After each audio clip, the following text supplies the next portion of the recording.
Alguém pode Agatha, vê se você pode começar a gravar. Ah, foi, gravou. Olá, pessoal, tudo bem? Confirma aí para mim se está gravando, por favor.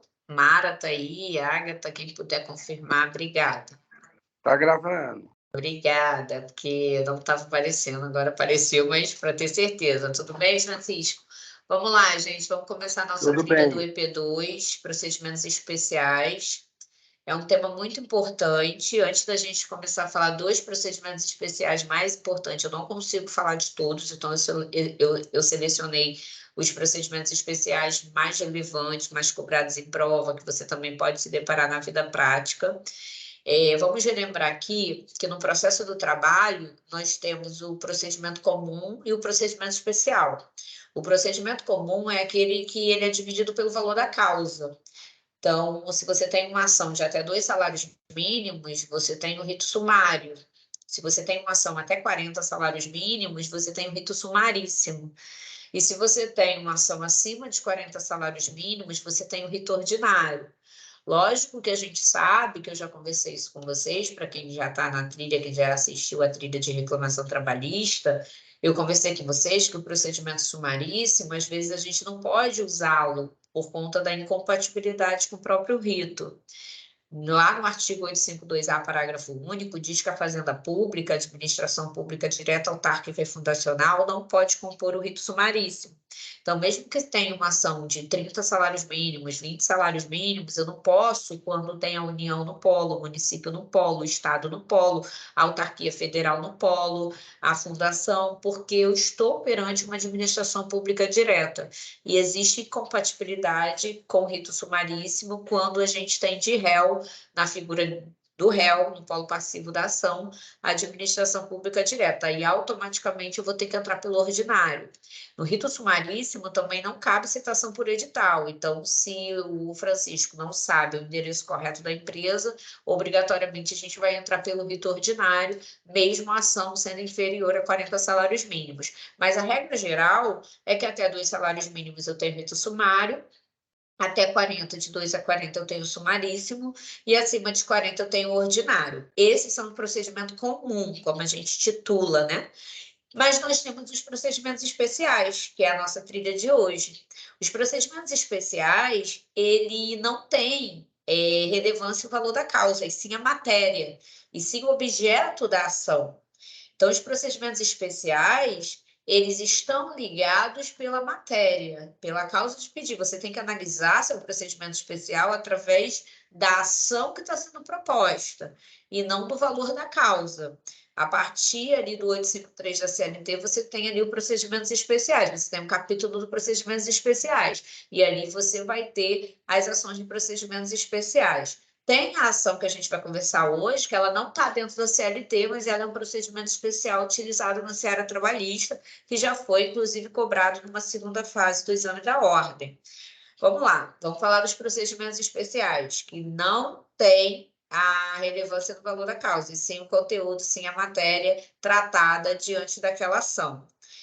Eu queria conversar com você sobre um procedimento especial que ele foi tipificado com a reforma trabalhista, ele não tinha regulamentação no nosso ordenamento jurídico, e a reforma trabalhista incluiu dentro do nosso ordenamento jurídico o artigo 855-B. Eu coloquei até aqui para você, tá no material, depois você dá uma lidinha, estou compartilhando para todo mundo.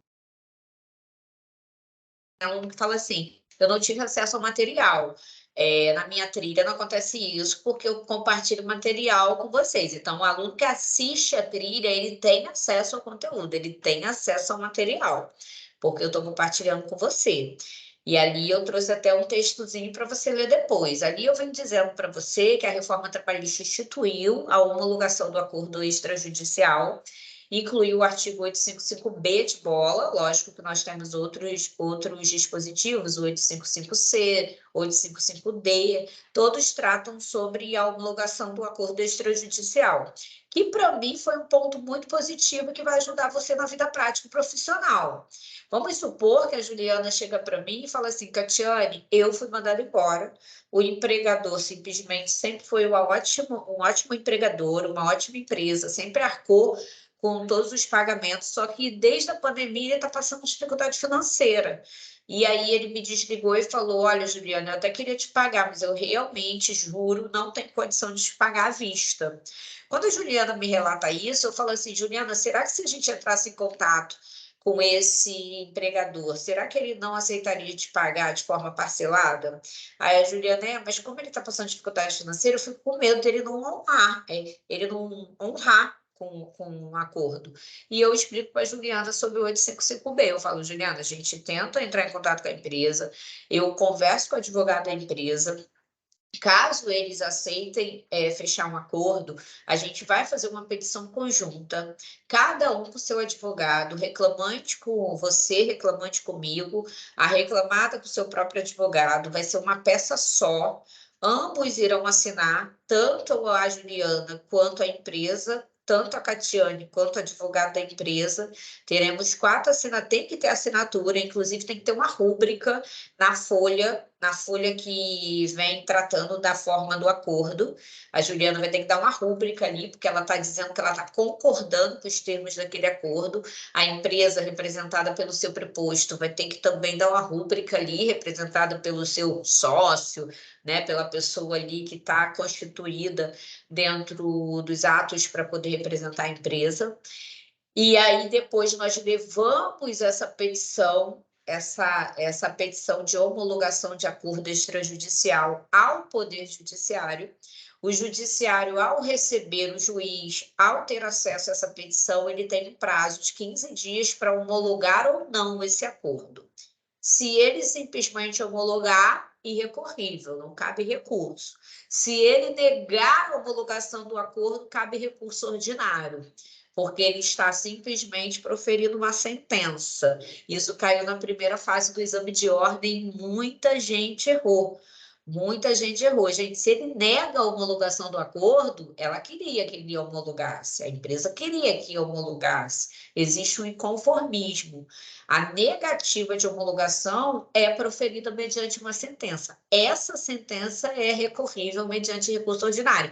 Agora, se ele homologar o acordo, não cabe recurso dessa decisão. Essa decisão é irrecorrível, só cabe ação rescisória se for uma das situações que cabem ação rescisória. A ação rescisória não tem natureza de recurso, é uma ação autônoma de impugnação.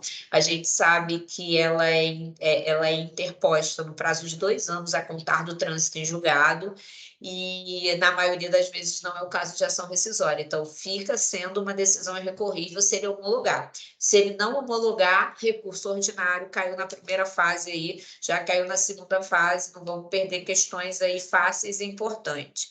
Aí eu coloquei para vocês, só para vocês saberem que é um procedimento especial novo, que foi instituído com a reforma, que dá para você ganhar dinheiro com esse procedimento. Vocês vão começar a advocacia daqui a pouco. Para quem não for advogar, vai fazer concurso, de repente faz o concurso da área trabalhista, que caia essa pergunta. Isso aí cai muito nas provas de concurso hoje, porque é uma modalidade nova de provocar o Poder Judiciário. Catiane, como é que eu faço essa petição? É uma petição inicial. Você interessa, você qualifica ambas as partes, que na verdade não é autor e réu, não existe litígio, é consensual, então a gente chama de requerente. Você vai qualificar a Juliana, aí vai botar aí vai qualificar a empresa junto, vem perante Vossa Excelência por seu advogado, qualificou a Juliana. Aí vai botar a advogada da Juliana, que sou eu, vai botar qualificar Juliana, sobrenome, nacionalidade, estado civil, profissão, CTPS, que é um documento muito importante, RG, CPF, residente domiciliar da rua, número CEP, bairro, estado, endereço eletrônico, que é o e-mail, por sua advogada abaixo assinada, que é a Catiane, né? Não precisa botar meu nome, só mencionar por sua advogada abaixo assinada, com o escritório situado, aí bota meu endereço do escritório, se não tiver o endereço, você vai botar rua, reticência, número, reticência, bairro, reticência, mesma coisa da reclamação trabalhista. E aí vai qualificar a empresa, bota lá os dados da empresa, por seu advogado, qualifica o advogado da empresa também, o endereço, vem perante Vossa Excelência, com fundamento no artigo 855B, propor apresente homologação, aí bota o nome da peça, homologação do acordo extrajudicial perante os fatos e proposta do acordo que passa a expor. Aí, termos do acordo que passa a expor. Aí você faz um resumo dos fatos e depois começa a dividir ali os tópicos do acordo, das férias, como você paga as férias, qual o valor das férias, FGTS, como ficou acordado o FGTS, saldo de salário, como ficou acordado os salários que estavam atrasados, 13º. Então, assim, é muito tranquilo a peça, depois no pedido você vai pedir para o juiz homologar. Caso o juiz tenha alguma dúvida, ele pode designar uma audiência. Geralmente, muitos juízes designam audiência para ouvir da Juliana se ela realmente está concordando com aquele acordo, tá? Já teve juiz que já designou audiência para isso, só para saber do autor se realmente ele concordava com os termos do acordo. E aí, depois, ele homologou na própria audiência. Entenderam? Bate palminha aí se vocês entenderam, para a gente ir para o próximo. A maior dificuldade dessa peça é só que você tem que se ligar que você tem que qualificar os dois juntos, não tem autor e réu. O resto, mesma coisa. E é um pedido bem pequeno, porque você pede a homologação do acordo, não tem citação de ninguém, porque não tem citação, porque não tem réu. No final, eu abro para perguntas, tá? Não sei se você apertou a mãozinha errada, Mara. Acho que você queria palminha, levantou a mão. O inquérito judicial para apuração de falta grave agora. O inquérito judicial para apuração de falta grave, gente, ele é o segundo procedimento especial que eu queria conversar com vocês. Ele é muito cobrado, muito cobrado. Olha, histórico de banca da FGV, a banca da FGV vem cobrando ele sempre. É na primeira, na segunda. A segunda fase, então, nem se fala. Nunca vi gostar tanto de um tema como dirigente sindical, como inquérito judicial para apuração de falta grave. E vale a pena você conhecer para não errar uma questão de prova. Inclusive, eu acho que vai ter uma segunda fase que eles vão botar uma petição de inquérito para apuração de falta grave. Mas se eles colocarem uma petição de inquérito, o aluno passou, já está com a carteirinha vermelha na mão. Pelo menos os meus, eu tenho certeza que ninguém vai errar essa peça. Gente, é uma peça muito simples de fazer, é uma peça muito fácil de identificar e automaticamente você não tem que ter receio disso. Quando você sabe a teoria, você sabe identificar a peça e sabe elaborar essa peça, que é também nos moldes de uma petição inicial. Tem valor da causa, tem requerimento de provas, tem fatos, fundamentos, a mesma coisa, não muda nada, só que você tem que saber o que colocar nessa peça, né? O inquérito judicial para apuração de falta grave, ele é muito ligado ao dirigente sindical, todas as questões que caem na prova da FGV, eles ligam o inquérito ao dirigente sindical, então é necessário que a gente converse sobre o dirigente sindical um pouquinho. O dirigente sindical, ele é uma pessoa que ele é um estável, é uma pessoa portadora de garantia provisória de emprego, ele não pode ser desligado em regra, diante do período da estabilidade. A estabilidade dele é desde o registro da candidatura e, se eleito, até um ano após o exercício do seu mandato. A estabilidade dele é um direito constitucional, está no artigo 8º, inciso 8º da Constituição Federal, está também no artigo 543, parágrafo 3º da CLT. Lá você tem a tipificação da estabilidade do dirigente sindical, dizendo que aquele que exerce cargo de direção e representação, tanto o diretor quanto os suplentes, são portadores de estabilidade. Quem exerce cargo de direção e representação no sindicato da categoria profissional. Então, se Catiane, sendo professora, fosse dirigente sindical do sindicato dos professores, eu teria estabilidade desde o registro da candidatura e, se eleita, até um ano após o exercício do seu mandato. Ele fica basicamente aí 5 anos de estabilidade, admitindo-se ainda uma reeleição. Então, a pessoa pode ficar aí 10 anos praticamente estável. O dirigente sindical ele é um pouco diferente da gestante, do acidente de trabalho, do cipeiro, de outros estáveis, porque mesmo quando existe uma suspeita de justa causa, mesmo quando existe certeza por parte do empregador que o dirigente sindical praticou uma justa causa, ele não pode mandar embora sem buscar o Poder Judiciário.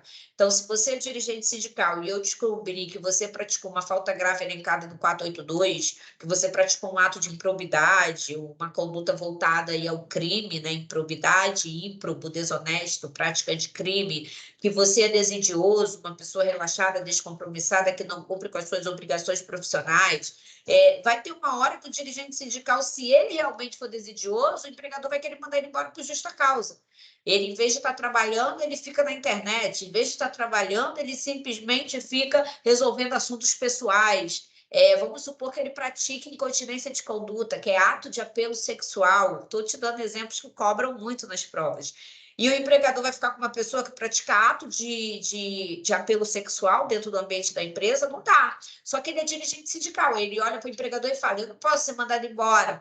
Eu sou estável. Aí o empregador fala: realmente eu não posso te mandar embora, até por justa causa eu não posso, mas o judiciário pode. Então, o que acontece? O 853 da CLT diz que o inquérito judicial para apuração de falta grave, você, empregador, vai afastar o empregado, ele fica suspenso o contrato dele fica suspenso por um período de 30 dias, até 30 dias para ingressar com o inquérito. Eu posso te suspender e no período de até 30 dias eu posso ingressar com o inquérito judicial para apuração de falta grave. O STF e o TST, eles já entenderam que o inquérito ele é voltado ao dirigente sindical, sim, e que ele tem um prazo decadencial de 30 dias. Nós temos uma súmula do TST, que é muito cobrada nas provas, que é a súmula 379 do TST. Nós temos entendimento sumulado do STF dizendo que o prazo é decadencial de 30 dias para ingressar com o inquérito. Então, se eu descubro que o Joãozinho praticou uma improbidade, praticou um crime dentro da empresa, eu suspendo o contrato dele, ele fica sem trabalhar, sem receber e sem contar como tempo de serviço, e no prazo de 30 dias decadencial eu ingresso com o inquérito para apuração de falta grave. Se Catiane não ingressar com o inquérito para apuração de falta grave no prazo de 30 dias decadencial, Catiane simplesmente não pode mais ingressar com o inquérito, porque houve a perda do direito. É decadência, gente. Houve a perda do direito. É igual mandado de segurança. Você tem 120 dias decadencial para impetrar. Se você não impetrar o mandado de segurança em 120 dias decadencial, você não pode mais impetrar o mandado de segurança, porque perdeu o direito. Então, prazo decadencial, mesmo que o Joãozinho tenha praticado um crime, eu não posso mais mandar ele embora por justa causa, porque ele é um dirigente sindical, ele só poderia ser desligado mediante autorização da justiça, e para que isso pudesse acontecer, Catiane tinha que ter respeitado o prazo decadencial de 30 dias. É uma matéria de direito, é uma matéria de ordem pública, é uma matéria que vai ensejar a extinção do processo com resolução do mérito, caso eu venha ingressar com esse inquérito fora do prazo de 30 dias. Então, você precisa saber que não é só chegar a ingressar com o inquérito, você tem que analisar se o inquérito está sendo interposto dentro do prazo de 30 dias decadencial, a contar da suspensão desse dirigente sindical. E aí você já aprendeu o que é o inquérito, que é voltado numa situação dessa, e ele é feito numa petição inicial, com endereçamento, qualificação. Quem propõe essa ação? Quem propõe é o empregador. Quem propõe, geralmente, é aquela pessoa que você está acostumado a ver na qualidade de réu. Nessa situação, não. Ele é o autor, ele busca o poder judiciário. E o empregado, que você está acostumado a ver na qualidade de autor, ele fica na qualidade de investigado, porque nós estamos falando de um inquérito. E aí você vai ser contratado pela empresa no intuito de demitir por justa causa o empregado. Gente, se a prova te falar isso, não tem como ser outra peça. Eu falo para os alunos, só tem como errar peça na Justiça do Trabalho se você não tiver estudado, porque não tem como errar peça. Não tem, gente, só você ir pelo que a gente te dá de dica. Ó, falou de uma pessoa que é estável, dirigente sindical. Ele praticou uma falta elencada do 482. O empregador pode mandar ele embora? Não. Pode mandar, mas só com autorização da justiça. Então, ele só pode suspender. Aí a prova disse que ele suspendeu e procurou você, dizendo que quer mandar ele embora por justa causa. E aí quer que você entre com a medida judicial cabível. Inquérito judicial para apuração de falta grave. Não tem como ser outra peça. Não tem como ser outra coisa. E aqui eu venho falando com vocês sobre o inquérito, falando os artigos principais para que você possa dar uma lidinha depois e analisar a situação do inquérito que é mais cobrado na prova. Tem um artigo que ele é muito cobrado, que é o 496, ele está aqui nessa página, eu botei aqui para vocês. O artigo 496 vem falando que se o juiz entender que a reintegração não é viável, vou te explicar o que significa isso.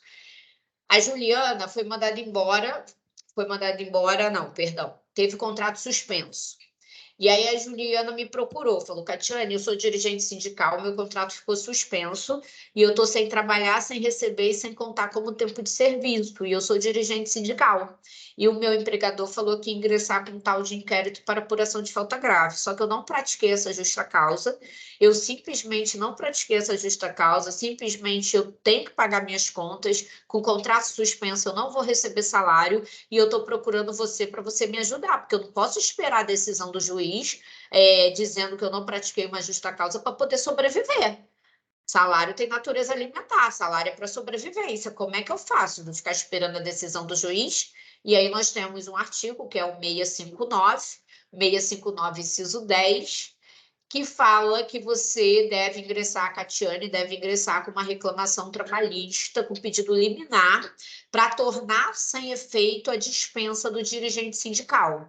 Então, eu vou pedir uma liminar, a empresa entrou com inquérito e Catiane, mediante Juliana, que é minha cliente, representando Juliana, vai entrar com uma ação trabalhista com inquérito, com uma liminar, para poder simplesmente reintegrar a Juliana e paralisar o inquérito, para o inquérito ser improcedente, para a ação trabalhista ser procedente. Então, nós vamos ter duas ações, né? Lógico que o juiz vai dar uma sentença que vai ser única. Se ele julgar improcedente o inquérito, automaticamente ele está julgando procedente a ação trabalhista. Se ele julgar improcedente a ação trabalhista, automaticamente ele está julgando procedente o inquérito. Então, a gente vai ter ali um juízo que vai ter que julgar as duas ações numa vara só. Às vezes acontece do inquérito ir por uma vara e a ação trabalhista com pedido liminar ir para outra vara. Aí, o que vai acontecer? Se a audiência do segundo processo, que foi distribuído depois, for o primeiro, a gente vai ter que pedir declínio de competência para o juiz que recebeu o primeiro processo, porque ele é o juiz prevento. Então, isso já aconteceu comigo, de eu chegar numa audiência e eu ter proposto uma ação especial, e só que a empresa já tinha proposto antes de eu propor a minha, e o juízo prevento era o de outra vara, mas a minha audiência foi primeiro. Aí a empresa foi e trouxe isso na contestação dela. Excelência, Vossa Excelência não é o juízo prevento para julgar essas ações, porque a empresa já entrou com inquérito para apuração de falta grave antes da doutora ingressar com uma ação trabalhista com pedido liminar. Aí se declina a competência para aquela vara que recebeu o inquérito primeiro, e o juiz daquela vara vai julgar as duas ações e vai ter uma sentença ali que você vai abranger tanto a causa de pedido do inquérito, vai abranger também a causa de pedido da reclamação trabalhista. Gente, até aí vocês estão entendendo? Bate palminha se vocês entenderam. No final, eu abro para vocês perguntarem. No final, eu abro para vocês perguntarem se vocês tiverem alguma dúvida. Então, voltando aqui para a gente concluir o inquérito, só para o raciocínio ficar lógico. Então, Juliana também entrou com uma ação trabalhista, com pedido liminar. Por que ela pediu a liminar? Para tornar sem efeito a suspensão do contrato, para reintegrá-la. Eu vou botar lá na petição da liminar, requer a Vossa Excelência inicialmente que a investigada no inquérito, vamos supor que ela já até sabia que ela estava sendo investigada no inquérito, já até tinha ciência do inquérito, ou a reclamante requer que Vossa Excelência venha suspender a decisão de manter o contrato suspenso por parte do empregador, tendo em vista que salário se trata de natureza alimentar, aquela coisa que você já sabe, fundamentando pelo princípio protetor ao trabalhador, dignidade da pessoa humana, todos os princípios constitucionais que também podem ser aí englobados no caso.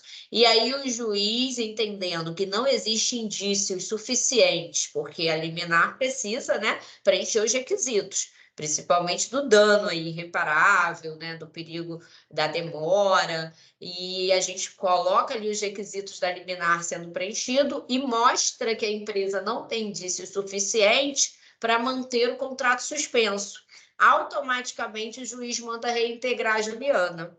Então, o efeito da liminar é para que ela seja reintegrada e aguarde a decisão final trabalhando, para que ela não fique sem recebimento dos salários que têm natureza alimentar de sobrevivência. Catiane, mas vamos supor que o juiz entenda até que a Juliana não praticou a justa causa ainda, porque ainda vai ter o contraditório, ele pode mudar de ideia. Mas o juiz verifica que não é mais um ambiente saudável para ela. Porque a empresa está acusando ela de um crime. Como é que ela volta para um ambiente que ela está sendo acusada de um crime? É complicado, realmente, muito complicado. Por isso que tem o artigo 496. O artigo 496 diz para a gente que, no caso da estabilidade, isso vale para todas as estabilidades, hein? Não é só para o dirigente sindical, não. Vale para uma gestante, para um acidente de trabalho.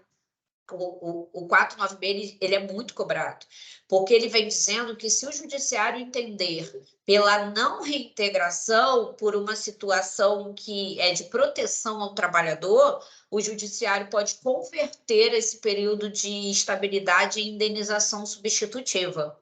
Então, o judiciário, chegando à conclusão que Juliana está certa e a empresa está errada, o que o judiciário pode fazer? Ele pode reintegrar ou indenização substitutiva. Ele não é obrigado a reintegrar. Ele pode simplesmente converter o período da estabilidade em salários desse período da estabilidade. Então, ela vai ser indenizada desde a data da demissão ali, da suspensão, até o final do exercício do seu mandato, por mais um ano de estabilidade que ela tem, porque é desde o registro, se eleito, até um ano após o exercício do seu mandato. Então, só para vocês saberem que o pedido de um inquérito judicial para apuração de falta grave é que o empregado seja mandado embora por justa causa. Mas o pedido da Juliana na ação trabalhista com pedido liminar é que ela seja reintegrada ou indenização substitutiva. Entenderam? Bate palminha aí se vocês entenderam. A ação trabalhista não é procedimento especial, mas inquérito judicial é um procedimento especial, tá? Por que ele é um procedimento especial? Porque ele tem um procedimento próprio dele. Você vê que ele é diferente, ele é proposto pela empresa para uma investigação, não tem nada a ver com uma ação do procedimento comum. Sabe quantas testemunhas tem no inquérito para apuração de falta grave? 6 testemunhas, gente, 6. No rito sumaríssimo, nós temos 2 para cada parte. No rito ordinário, nós temos 3 para cada parte. No rito do procedimento e do inquérito, nós temos 6. 6 para cada lado. Pode ter 12 testemunhas numa sala de audiência de instrução e julgamento. Lógico que não vai estar todo mundo ao mesmo tempo. O juiz chama um por um. Você acha que o juiz vai ouvir 12 pessoas? Lógico que eles vão dispensar, que ele vai dispensar uma quantidade de testemunhas. Mas se cair na sua prova, quantas testemunhas você pode levar no inquérito judicial para apuração de falta grave? 6 testemunhas cada parte. Caiu uma questão objetiva que os alunos erram de bobeira. Caiu uma questão objetiva na prova da ordem dizendo que a parte levou 6 testemunhas. Só que você analisando a situação, não era inquérito, não se tratava de inquérito, se tratava de uma ação do rito ordinário, na ação acima de 40 salários mínimos. E aí perguntava na qualidade de magistrado o que você teria que decidir diante das testemunhas apresentadas. E a resposta era que deveria dispensar 3 testemunhas, porque não se trata de inquérito para apuração de falta grave, podendo ouvir apenas 3 testemunhas para cada parte, por se tratar do rito ordinário. E teve gente que errou porque não conhecia que o inquérito pode levar 6 testemunhas. Agora nós vamos para a nossa peça, que é o caso concreto, que é a ação de consignação e pagamento. A ação de consignação e pagamento, ela já caiu no exame de ordem de segunda fase. É uma ação muito usada na Justiça do Trabalho, muito usada por parte do empregador. Quem geralmente propõe a ação de consignação e pagamento é o empregador. Catiane, o empregado nunca poderá propor. Eu não disse que o empregado nunca poderá, mas é muito mais difícil o empregado propor uma ação de consignação e pagamento. Depois eu te dou uma possibilidade que, de repente, o empregado vai querer propor, mas é muito difícil, é muito mais a empresa que propõe. Então, você já tem aí outra ação de procedimento especial, que você vê o empregador geralmente provocando o Poder Judiciário. Catiane, onde está a ação de consignação e pagamento? Não está na CLT, nós não temos dispositivos na seara trabalhista dentro do nosso código, dentro da nossa consolidação. Nós usamos o CPC como fonte subsidiária, nós temos principalmente o artigo 539, artigo 542, são artigos muito importantes para a ação de consignação e pagamento. O artigo 542 do CPC, ele traz os requisitos da petição inicial da ação de consignação e pagamento. Nós temos o Código Civil, a partir do 335, que traz o direito material da ação de consignação e pagamento. Então, se você se deparar com uma ação de consignação e pagamento da seara trabalhista, não procure na CLT que você não vai achar. Não procure em súmula, não procure em OJ, não procure em súmula nenhuma, porque você não vai encontrar. Você só vai encontrar no Código Civil, a partir do 335, e também dentro do Código de Processo Civil. Nós usamos o CPC de forma subsidiária. Todos vocês sabem, provavelmente, que o CPC é usado subsidiariamente ao processo do trabalho quando a CLT é omissa, quando a CLT não traz a situação, desde que não viole os princípios processuais da seara trabalhista. Isso está no artigo 769 da CLT. O artigo 769 da CLT diz que CLT sendo omissa, podemos usar o CPC como fonte subsidiária. Se CLT for incompleta, poderemos usar o CPC como fonte supletiva. E no artigo 15 do próprio CPC, ele também ratifica o que a CLT, em 1943, trouxe aí para a gente no artigo 769, que é o princípio da subsidiariedade do processo civil ao processo do trabalho na fase de conhecimento. E é por isso que a gente justifica a utilização do CPC e do Código Civil. E aí eu botei isso aí para vocês, tá? Esse trechozinho aí que vocês estão vendo no slide, provavelmente vocês já printaram, traz o que eu acabei de conversar com vocês. Então, a ação de consignação e pagamento, quando que ela é cabível, gente? A ação de consignação e pagamento, ela é cabível quando eu, Catiane, quero pagar e você não quer receber. Quando eu, Catiane, quero te entregar a coisa e você não quer receber a coisa. Quando eu, Catiane, quero te pagar, te entregar a coisa e eu não sei aonde você anda. Você está perdido no meio do mundo. Eu estou te procurando e não te acho. Você, empregado, sumiu, não voltou mais para trabalhar. E eu simplesmente te notifiquei, te procurei e você não deu mais as caras. Eu vou te dar um abandono de emprego, ou então até mesmo uma desídia. Abandono de emprego é quando você falta pelo menos 30 dias consecutivos. Olha isso, hein? Tem aluno que vem para mim e fala assim, justa causa é quando eu falto mais de 30 dias. Ai, gente, fico triste, porque justa causa não é só abandono de emprego, justa causa é desde a linha A até a linha M do 482. Então, o abandono de emprego não é a única modalidade de justa causa, mas o abandono de emprego também não é mais de 30 dias consecutivos, é pelo menos 30 dias consecutivos. E se você faltar menos do que 30 dias consecutivos, eu posso te dar uma desídia no desempenho das funções, que é as faltas injustificadas. E aí a pessoa simplesmente ficou faltando injustificadamente e eu, Catiane, mando a pessoa embora por telegrama, porque a pessoa simplesmente sumiu no meio do mundo, eu já notifiquei ela várias vezes e ela não compareceu, e aí eu quero pagar as verbas decisórias para ela, só que eu não sei aonde pagar, porque eu não sei aonde que ela está localizada. Uma situação também é quando o empregado morre. O empregado faleceu e a empresa não tem conhecimento dos dependentes. E aí a empresa também é conseguindo em pagamento para se esquivar depois dos dependentes procurarem essa empresa, alegando que a empresa não efetuou o pagamento na data correta. Qual é o intuito da ação de consignação em pagamento, meus amores? É elidir os juros, elidir a mora, elidir a multa do 477, parágrafo 8º. Nós temos na seara trabalhista um prazo para pagamento das verbas. Se eu mando o Francisco embora, eu tenho que pagar as verbas para o Francisco, de acordo com o 477, parágrafo 6º, até o 10º dia do término do contrato. Se eu não pagar o término do contrato, o Francisco vai me botar na justiça e vai pedir a multa do parágrafo 8º do 477. Ele vai pedir um salário de multa. Então, por que a empresa entra na justiça consignando a verba? Por que a empresa entra na justiça consignando os documentos para que a pessoa receba as verbas? Porque a multa do 477, tem gente que acha que ela só é devida no caso de dinheiro. O 477, parágrafo 6º, diz: são 10 dias para pagamento e para entrega da documentação. Sabe aquela guia do FGTS, aquela guia do seguro-desemprego? São documentos que precisam ser entregues no prazo de até 10 dias do término do contrato. Se eu, empresa, não entrego no prazo de 10 dias, eu vou incorrer na multa do 477, parágrafo 8º.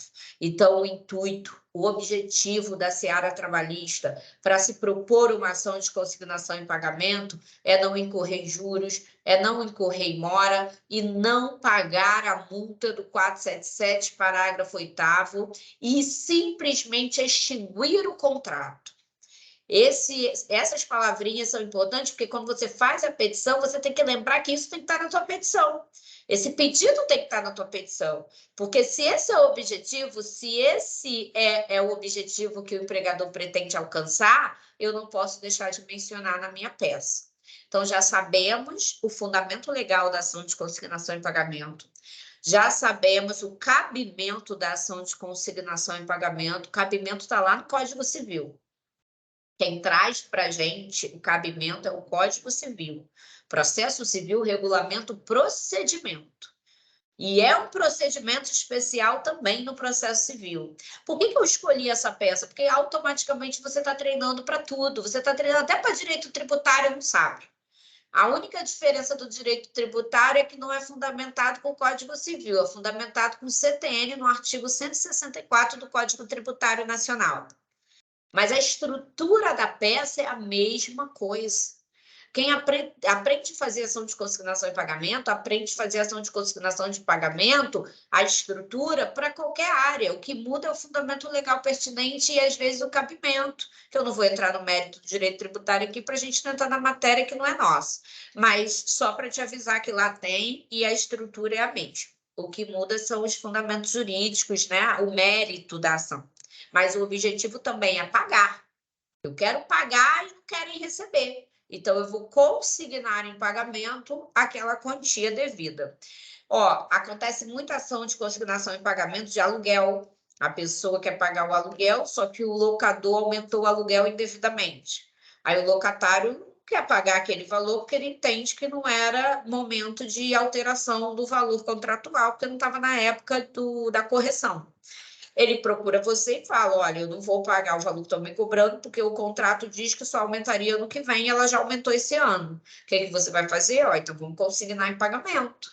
Vamos consignar em pagamento para que você não corra em juros, para que você não corra em mora e para evitar uma ação de despejo. Então, você vê que na seara trabalhista é evitar a multa do 477, parágrafo 8º. Na seara imobiliária, evitar uma ação de despejo contra você, porque senão você vai ter uma ação de despejo e vai ter que sair, ainda vai ter uma ação de cobrança, cobrando os aluguéis atrasados com juros e correção monetária. Então, nós, advogados, existimos para isso, para resolver pepino. Para as pessoas chegarem para você e perguntar qual é a medida judicial, o que é que você vai fazer.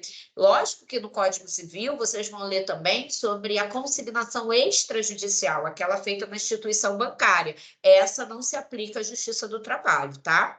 E eu confesso para vocês que eu não sou muito adepta dessa situação na prática, a não ser quando se trata de aluguel atrasado. Pode ser, você pode usar essa bancária, administrativa, extrajudicial, e aí mostra que você tentou resolver para o judiciário poder ver que a sua ação de consignação em pagamento só foi proposta depois da tentativa de resolver extrajudicialmente. Na Justiça do Trabalho não tem como você ir no banco consignar as verbas decisórias no nome do empregado, não tem. Você tem que entrar direto na Justiça, porque senão você acaba incorrendo na multa do 477, parágrafo 8º, de qualquer forma. E aí eu boto aqui para vocês, tá? Botei aqui para vocês o objetivo, ó, voltando aqui, botei para vocês o objetivo, porque que ela é proposta, dá uma lidinha. E aí aqui eu já venho entrando dentro também do cabimento, falo da multa do 477. No 4 eu já venho com a peça. Eu mostro para você, tive o trabalho de fazer isso. como deve ser elaborado a peça? Aí eu começo. Como deve ser elaborado o endereçamento? Fazendo a pergunta, aí fiz o endereçamento. Eu endereço ao juízo da vara do trabalho, para o juízo ACO, vara do trabalho, dissídio individual, ação de empregado versus empregador. Aí todo mundo aqui sabe que eu endereço para o local da prestação de serviço, em regra, independentemente do local da contratação. Isso está no artigo 651 da CLT. A mesma regra se adequa à ação de consignação e pagamento. O empregador tem que encaminhar a ação para o local da prestação de serviço. Se você trabalhava no município de Caxias, vai endereçar para a vara do trabalho do município de Caxias. Se você trabalha no município do Rio, vai endereçar para a vara do município do Rio. Aí depois vem a qualificação, eu fiz a qualificação aqui basicamente para vocês. Ó, empresa, inventei o nome de uma empresa aqui só para ilustrar. Inscrita no CPF sob o número, porque a pessoa jurídica tem que botar CPF. Localizada, aí botei o número, reticência, porque eu não tenho esse dado, bairro, reticência, estado, reticência, CEP, reticência, endereço eletrônico, e hoje o CPC diz que tem que ter o endereço eletrônico do autor, vem por seu advogado, abaixo-assinado, a pessoa não está sozinha, ela está por você, que é advogado dela, vem por seu advogado abaixo-assinado, com o endereço profissional situado à rua, e repete o endereço, endereço que indica para os fins do artigo 77, inciso 5, 77, inciso 5, ele fala que a gente precisa mencionar o endereço do advogado para intimações e notificações do advogado referente a esse processo. Por isso que a gente diz que o endereço está sendo indicado do advogado para os fins do artigo 77, inciso 5. Aí vem perante Vossa Excelência, aí fundamenta, bota os artigos da ação de consignação, eu botei todos os possíveis. Botei até instrução aí normativa para você. Então, quem pretende fazer uma segunda fase de trabalho, quem pretende advogar na área trabalhista, já tem os fundamentos de toda a peça aí de ação de consignação e pagamento. Aí, propor a presente ação de consignação e pagamento. Reparem que eu botei pelo procedimento especial. Quem pretende fazer segunda etapa de trabalho, isso vai pontuar se cair ação de consignação e pagamento, se cair inquérito judicial para apuração de falta grave, porque é um procedimento especial. É um procedimento especial, independentemente do valor da causa, ela não é procedimento comum, é procedimento especial, então vai pontuar isso com certeza. E na vida prática a gente faz a mesma coisa, a gente bota o nome da peça no meio da folha, no meio da folhinha e coloca pelo procedimento especial. Aí eu qualifiquei o empregado, né? Porque o empregado ele está no polo passivo da ação, ele é o réu da ação de consignação, ele é chamado de consignado e a empresa é chamada de consignante. Aí eu qualifiquei ele, como ele é pessoa física, eu botei CPF, identidade, CTPS, Estado Civil, você bota todos os dados dele, até o PIS você pode botar, você viu que eu coloquei aí. Aí bota o endereço eletrônico, se você tiver acesso, se você não tiver, não precisa. Eu sempre falo, os alunos sempre me perguntam isso, professor, o endereço eletrônico eu também tem que botar do réu? Não, às vezes a gente não tem conhecimento disso. A gente bota do autor. E posso te falar uma coisa? A OAB nem pontua para isso. A OAB pontua assim, para a qualificação do autor. Ela não dá ponto para a nacionalidade, para a profissão, para o estado civil, mas eu quero que você coloque tudo certinho. Catiane, eu não posso botar endereço completo, como alguns já me ensinaram. Gente, poder você pode, mas por que eu não te ensino assim? Porque na vida prática, você não pode escrever endereço completo, sua petição não vai ser correta, ela vai ser inepta, você não está indicando endereço de ninguém. Você tem que mencionar rua, número, tem que botar certinho, não tem? Então, se você vai para uma segunda fase da OAB e o examinador está te avaliando para você ser um advogado, como é que ele vai ficar aceitando endereço completo? Pode ter examinador que aceite, pode ter examinador que não aceita. A gente não sabe o que se passa na cabeça dele. Aí você vai perder 1/10, 2/10 de bobeira. E nem você vai saber porque perdeu. Você vai ficar me perguntando, por que perdi 1/10 na qualificação? Provavelmente foi porque você não fez uma qualificação certinha, você quis comer palavras. Então, peque por excesso, mas não peque por omissão, tá? Se ele não pontuar, beleza, mas você fez, existe chance dele pontuar. É avaliado a sua forma de escrita, é avaliada a sua argumentação jurídica. Então, ficar resumindo a peça o tempo inteiro, isso com certeza não pontua favorável a você. Aí você já tem um modelinho aí, tá? Depois eu vou apresentar o caso concreto, é só você adequar o endereçamento ao caso, a qualificação ao caso, botar aí bonitinho. Aí depois nós temos aqui o depósito. Isso aqui é muito importante para a gente poder comentar. E depois que eu comentar isso aqui, vai ficar mais rápido, a gente termina rápido. Gente, olha só, o que a ação de consignação e pagamento ela tem de diferente? Catiane quer se livrar da coisa. Catiane quer se livrar da dívida e o Francisco não quer receber.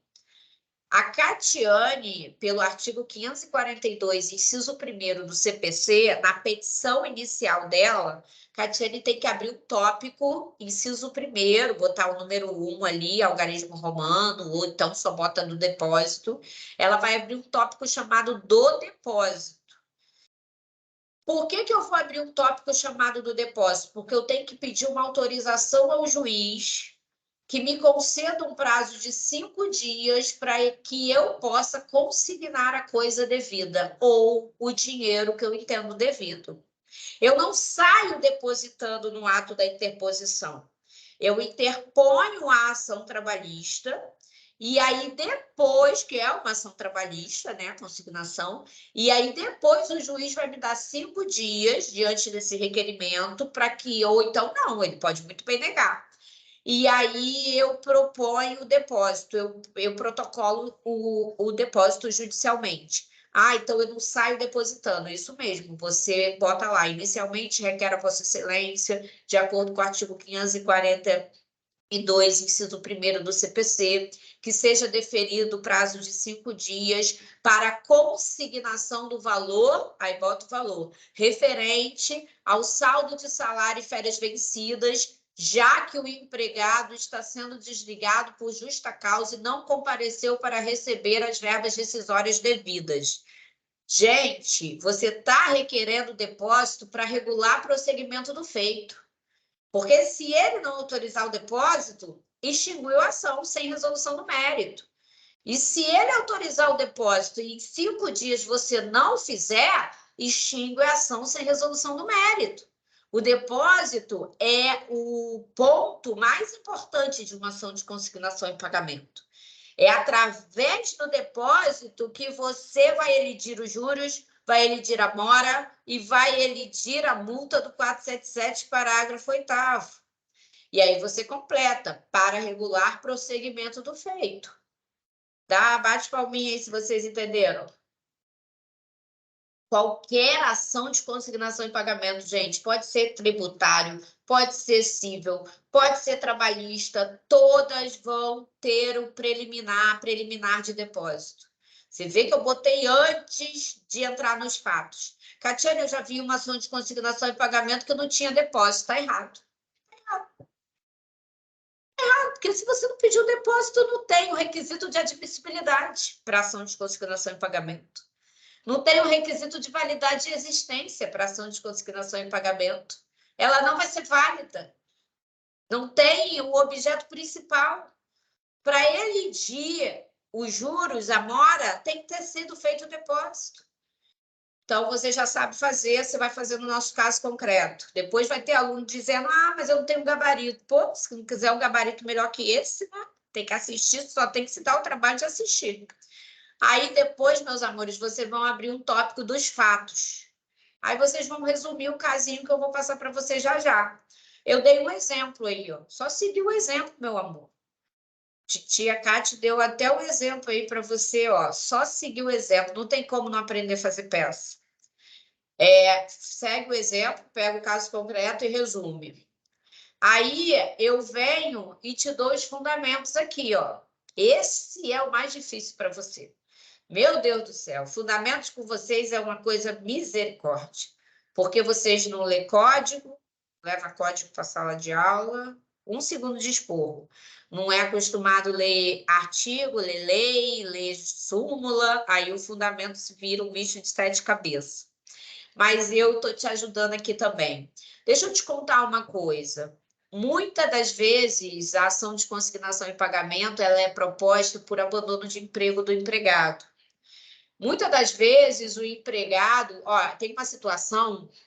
Vou até chegar mais perto de você para falar sobre isso, que acontece muito na prática. As pessoas são leigas, às vezes, né? Elas só procuram o advogado quando o M já está feito. E aí muitas pessoas vão para a Previdência Social, isso é uma realidade dos brasileiros, né? Procuram a Previdência e fica naquela situação da Previdência não analisar o benefício.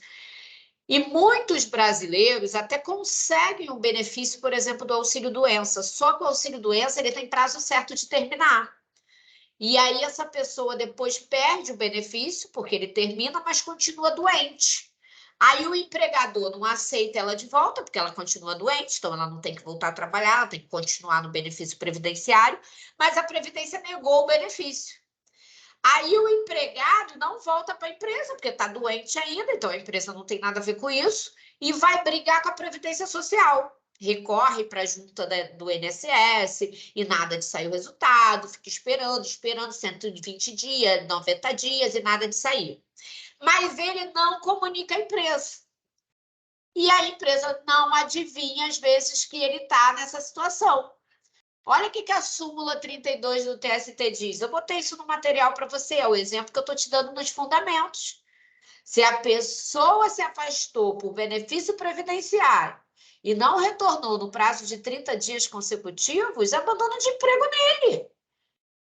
Muita gente chega para mim e fala assim, Catiane, eu estou em benefício previdenciário, mas eu continuo doente, o INSS continua me negando o benefício, mas eu estou brigando com o INSS, porque a empresa não tem nada a ver com isso. Eu falo, então manda um telegrama para a empresa.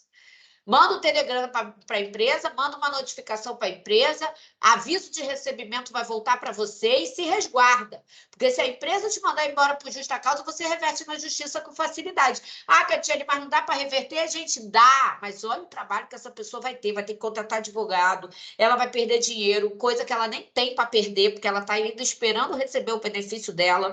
Então, a gente, às vezes, peca por não conhecer o básico.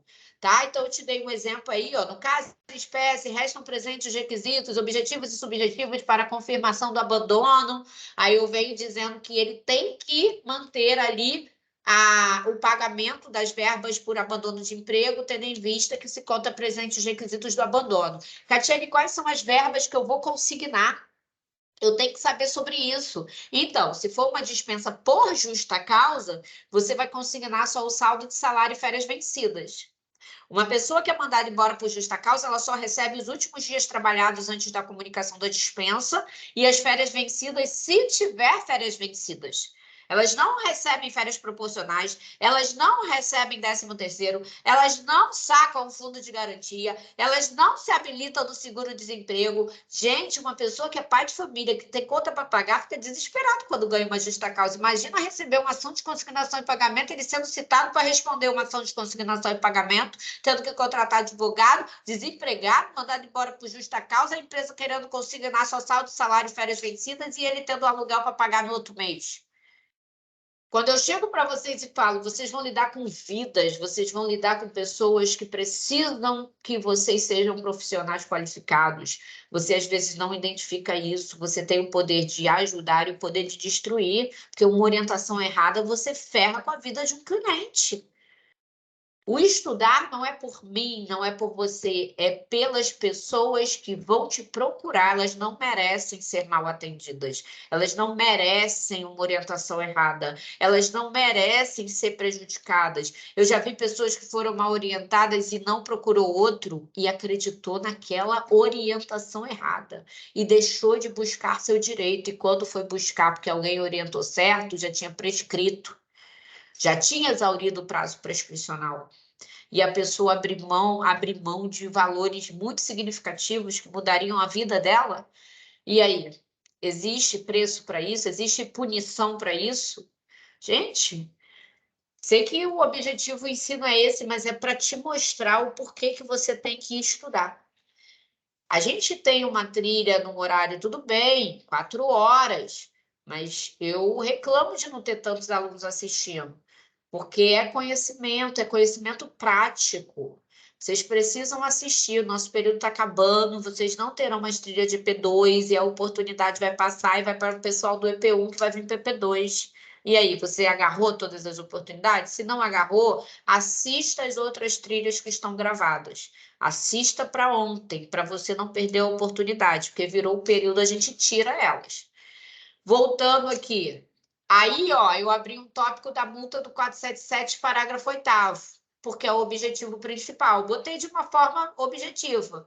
Nesse diapasão, vale ressaltar, vale asseverar, vale mencionar ser indevida a multa do 477, parágrafo 8º, uma vez que a consignante está procedendo o pagamento no prazo legal através da presente medida judicial. Poderia botar assim, insta a salientar, ressalta-se que a consignante está cumprindo com o prazo estipulado no artigo 477, parágrafo 6º, que é o prazo de 10 dias para pagamento das verbas decisórias, razão pela qual o mesmo desapareceu da empresa na data X, sendo procurado por correio, através de notificação, telegrama, não respondendo às notificações, não nos resta outra saída, a não ser consignar os valores devidos, devendo Vossa Excelência analisar que a empresa consignante está de boa fé e deferir o depósito e isentar da multa do 477, parágrafo 8º, julgando todos os pedidos procedentes. E aí você fez outro texto, mas com o mesmo basamento, mesmo fundamento legal, com o mesmo argumento, só que aqui de uma forma muito mais objetiva. Então, tenta ser mais argumentativo e vai melhorando. A cada peça que você vai fazendo, você vai ver que você vai melhorando. Você vai crescendo na sua argumentação, porque isso é prática. E aqui eu venho com mais um fundamento para te dar mais uma orientação do depósito da quantia devida. Vamos supor que a Mara tenha sido mandada embora sem justa causa. Não foi por justa causa. Mas a Mara cismou que eu estou pagando errado. Disse para mim, Catiane, você não está me pagando certo, eu não vou assinar. Ela é minha empregada e falou que não vai assinar. Eu falo, tudo bem, Mara, você tem a opção, só que amanhã eu estou ingressando com ação de consignação e pagamento, porque esse é o valor devido. Aí eu vou abrir um tópico do depósito da quantia devida, vou dizer que ela foi mandada embora sem justa causa, que as verbas dela estão consignando, que eu estou consignando é saldo de salário, férias, 13º, férias proporcionais, férias vencidas, que eu estou também solicitando na guia de depósito também a consignação dos documentos, que é a guia do FGTS, a guia do seguro-desemprego, para que não venha a ter prejuízo, tendo em vista que eu estou cumprindo com o que é determinação legal. Então, você, quando fala do depósito da quantia devida, você vai falar como ela foi mandada embora e qual é o valor que você tem que consignar e especificar quais são as verbas. Você, eu nem estou lendo para isso aqui, porque eu não consigo nem enxergar isso direito. Mas você pode olhar depois que eu coloquei, que está sendo consignado férias, dei algum exemplo para você poder ver como é que faz. Aí depois eu te dei um exemplo da anotação da baixa da carteira. Por quê? Porque Mara sumiu no meio do mundo e automaticamente a carteira dela não foi dada baixa. Aí eu vou abrir um tópico da baixa da carteira, pedindo para que o judiciário venha autorizar a baixa da carteira para poder extinguir a relação de emprego através do documento do trabalhador, que é a CTPS dele. Aí, depois que a gente faz isso, vem os honorários advocatícios sucumbenciais, que ficou a letra menor na hora de eu digitar. Você pede para que seja condenado em honorários advocatícios sucumbenciais. Catiane, como é que eu vou pedir para condenar um empregado, Catiane, em honorários advocatícios sucumbenciais? Gente, eu falei para os meus alunos, a gente ainda não tinha se deparado com uma prova da FGV depois do entendimento do STF. O entendimento do STF na ADIM 5766, em 2021, foi que o empregado hipossuficiente não era mais condenado em honorários advocatícios sucumbenciais, a não ser que ele ganhasse proveito econômico próprio para poder pagar os honorários. Eu falei para os meus alunos da última segunda fase, eu falei para eles, olha, gente, bota honorários advocatícios sucumbenciais, mesmo sendo contestação, mesmo sendo você pedindo para condenar o empregado dos honorários sucumbenciais. Ah, Catiane, mas é empregado. E o entendimento do STF? Eu falei, mas você é advogado.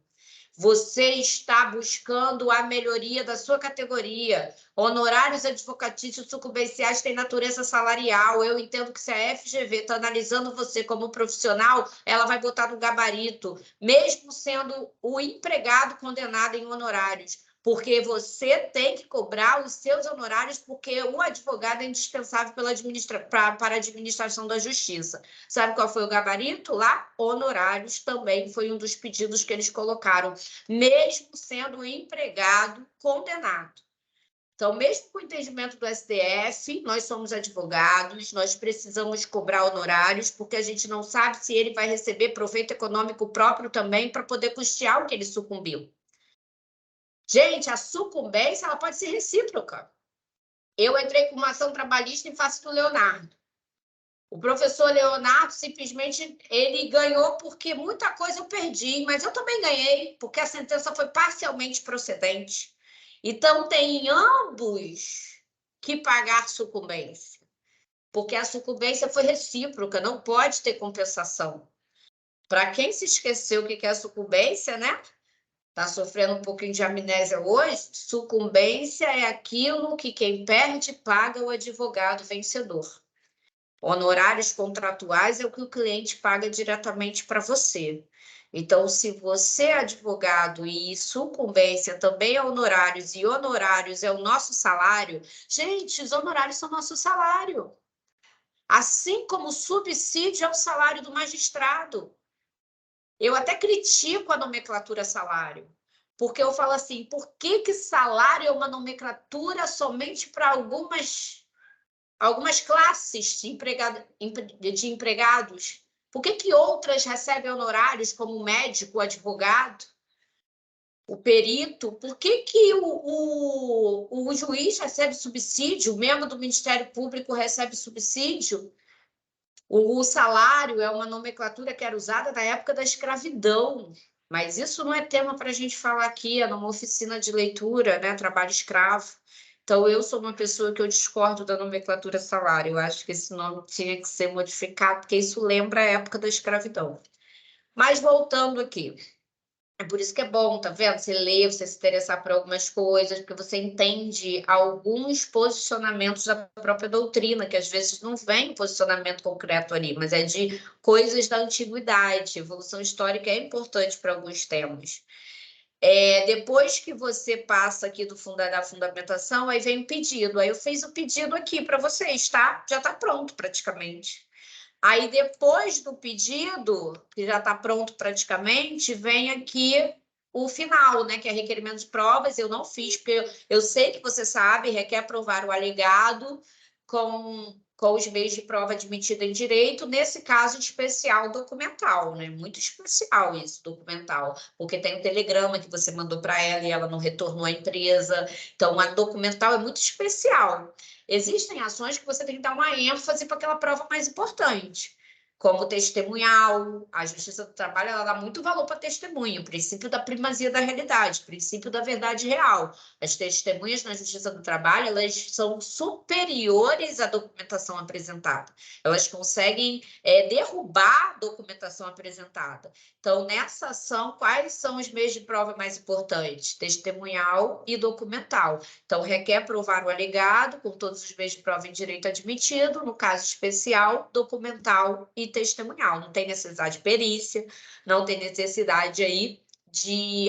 o depoimento pessoal da parte você também pode colocar, que também é um meio de prova muito importante. Quando ela for ouvida, ela vai dizer que abandonou o emprego, porque ela não tem como comprovar que ela foi lá no emprego, passou mais de 30 dias sem trabalhar, passou pelo menos 30 dias sem trabalhar consecutivos.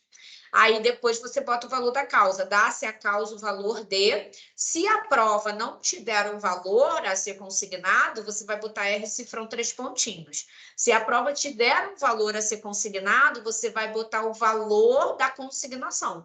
Se a prova falar que tem que ser consignado R$ 2.000 a título de saldo, salário e férias vencidas, aí o valor da causa vai ser 2.000. Se a prova não te der valor, você não pode inventar valor. Então, dar-se a causa o valor de R cifrão 3 pontinhos. E aí vem os dados finais, que é o termos em que pede deferimento, local e data, advogado OAB. Não pode assinar peça, não pode botar seu nome na peça, não pode desenhar na peça, é só termos em que pede deferimento, local e data, advogado OAB. Aluno gosta de inventar coisa que não existe, vocês têm que ser mais obedientes. É local e data, advogado OAB. Aqui vem o nosso caso, um caso pequeno, um caso fácil. É um caso bem objetivo, mas muito importante, que já caiu e foi adaptado, tá? No exame de ordem. José, funcionário da empresa, não vai pegar igual e as peças da internet tem umas que você sabe, né? Vai vir errada. Então, eu quero que você tente fazer sozinho, porque o modelo eu já passei para você, não tem mistério. José, funcionário da empresa, ele é, na verdade, 55, né? LV, admitido em 11/5/2021, ocupava o cargo de recepcionista com salário mensal de R$ 1.400.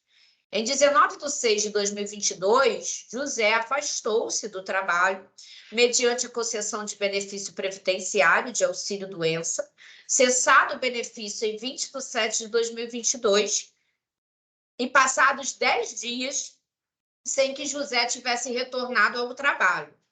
A empresa convocou por meio de notificação, recebida por José mediante aviso de recebimento. Então, ó, você vê que ele não voltou ao trabalho depois da cessação do benefício previdenciário e a notificação foi positiva, ele recebeu, ele tomou ciência que a empresa estava chamando ele para retornar.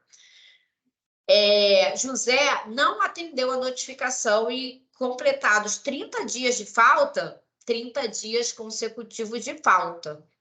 Aqui nessa questão, eles não falam consecutivos, então a gente pode falar assim, que ele está sendo mandado embora por desídia, caso Vossa Excelência entenda que as faltas não foram consecutivas, ou por abandono de emprego, caso Vossa Excelência entenda que as faltas foram consecutivas. Essa é uma pegadinha que a banca trouxe. Porque se ela bota consecutivos, é abandono de emprego. Como foram 30 dias, pelo menos até agora, não veio essa informação. Pode ser 5 dias aqui, aí ele ter dado as caras um dia e depois sumiu de novo. Automaticamente cessa a contagem de 30. Ah, Catiane, mas aqui não está falando que ele deu as caras. Verdade. Então está mais para abandono de emprego. Mas eu estou querendo te dizer que se não for consecutivo, você tem uma situação de desídia e não de abandono de emprego. Essa é uma pegadinha que a banca faz várias vezes. A banca já colocou em questões objetivas assim, Maria faltou 29 dias consecutivos, desídia. Joana faltou 30 dias consecutivos, abandono. Paulinha faltou 30 dias, porém foi no dia X e no dia X. Não é abandono, é desídia, porque Paulinha compareceu, mas somando tudo deu 30. E aí tem aluno que acaba se enrolando porque gravou que abandono é mais do que 30 dias. E aí ele marca que tudo é desídia. E automaticamente ele erra a opção de prova. Então, aqui vem dizendo que ele foi convocada, recebida por José mediante aviso de recebimento. José não atendeu a notificação e, completados 30 dias de falta, a empresa expediu o edital de convocação, publicado em jornal de grande circulação. Isso é algo que tem empresa que faz. Empresa grande geralmente convoca em jornal de grande circulação, convoca em edital, às vezes de jornal, para poder mostrar na justiça que convocou. Mas ainda assim, José não retornou ao trabalho. Preocupada com a rescisão do contrato de trabalho, com a baixa da CTPS, com o pagamento das parcelas decorrentes, e para não incorrer em mora, não tem como errar, gente, só se a gente tiver sobre efeitos de medicamento. A empresa procurou o profissional da advocacia, considerando a situação hipotética acima apresentada. Na qualidade de advogado da empresa, elabore a peça processual adequada a satisfazer judicialmente o interesse, ciente de que José nunca usufruiu férias. A prova diz que José nunca tirou férias, então você tem que consignar as férias do José. Entendeu? Olha a dica que o examinador te deu. Gente, olha o que está dizendo. No final, a empresa procura você. Você é advogado da empresa. Não é contestação, porque para ser contestação, o José tinha que ter proposto uma ação contra a empresa. Aí a história diz que a empresa quer pagar José, mas José sumiu no meio do mundo. Só pode ser consignação em pagamento. Por isso que eu até brinquei aí com vocês que não tem como errar a peça. Não tem como. Bate palminha se você acha que não tem como.